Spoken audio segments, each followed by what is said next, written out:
Hi everyone, welcome to the Practical PyCoding.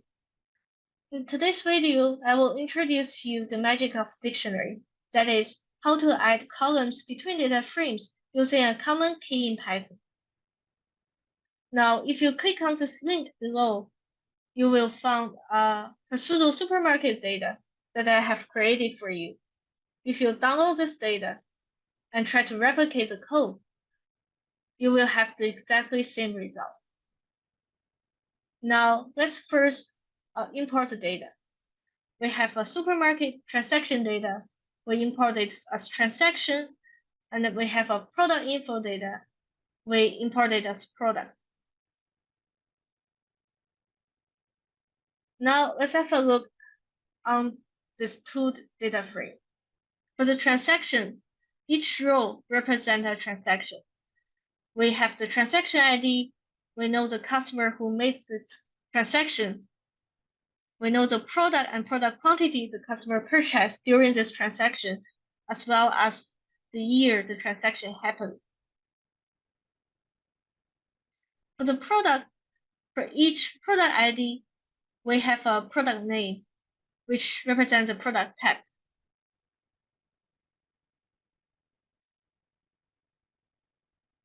First, I will demonstrate how to add a column based on dictionary with one key.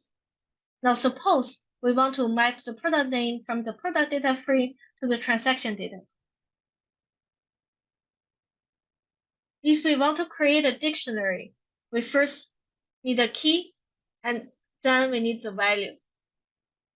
The key here has to be the common column appears in transaction and product data frame. Now in our example, it is quite obvious. The product ID here is a common column. Now, in order to become the key, we have to make sure that the product ID are unique in this product data frame. This is actually very similar to real-world dictionary. When you try to find the meaning of the words, you want the explanations to appear on one page instead of appears on multiple pages. That will create confusions. So how to check duplicates? We will use the duplicated function on the product ID in product data frame, and we use the any to see if there are any duplicates. The return is false, which means that for each product ID, it only appears on one rows, which means they are unique in this data frame. But if the return is true, what you need to do next is to drop the duplicate. So here, we can make a dictionary because the product ID is unique.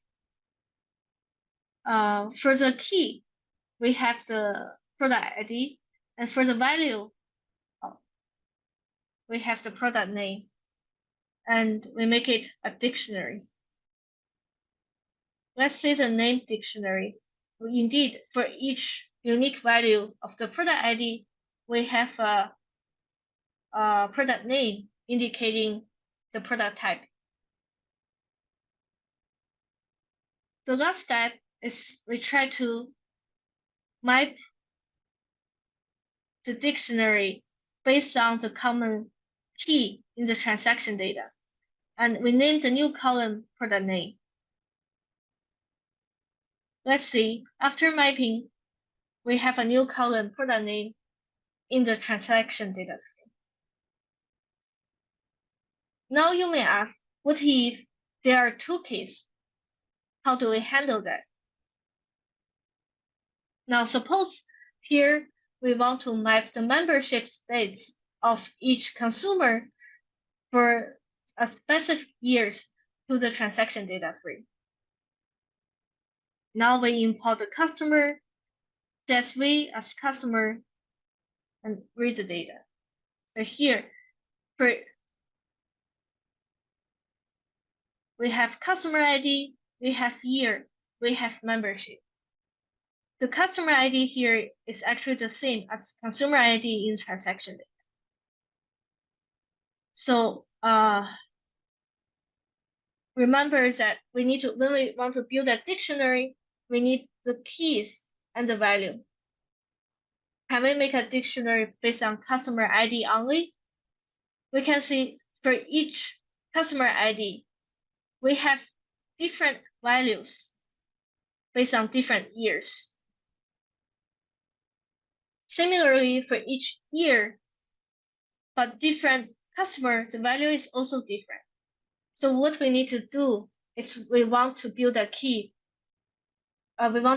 dictionary based on customer ID and years as keys. First thing, still, we need to check whether our keys are duplicate, which means the combination between customer ID and years have to be unique. The any here returns false, which means given customer ID and year, we have a unique combination in the customer data frame, which means we can directly make it a dictionary without drop the duplicates. Here we have two keys, and we have zip it first, and then we combine it with the corresponding value. We name the dictionary as member. We can see for each member ID, each given year, the membership is unique.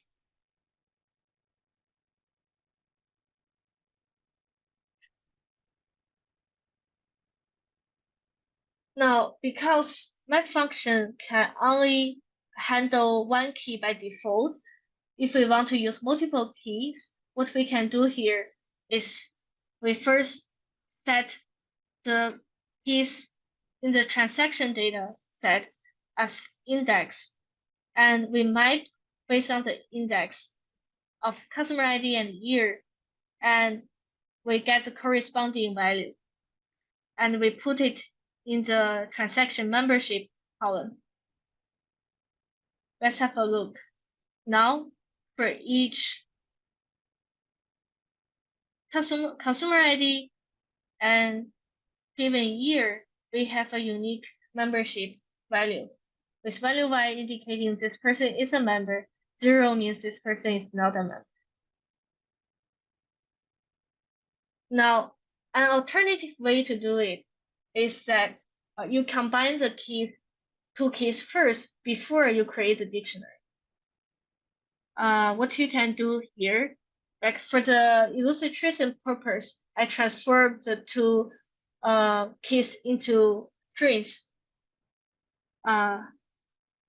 For both transaction and customer data frame, I make a new key by combining the customer ID with the years with a link in between. Now this problem downgrade to a dictionary with one key. Now we have the new key as our keys and the value as our customer ID. You can see the difference here. Before, we have two keys. One is customer ID, one is year. And after the combine, we just have a unique string indicating the customer ID and the year. And now we only need to map it based on the new keys in the transaction data. And we put it in the alternative membership column. Now you can see they are quite unique. Now if you want to add a new column from one data frame to another data frame, you can also use alloc, merge, and concat, but I will not illustrate here. That's all for today's video, and thank you for watching.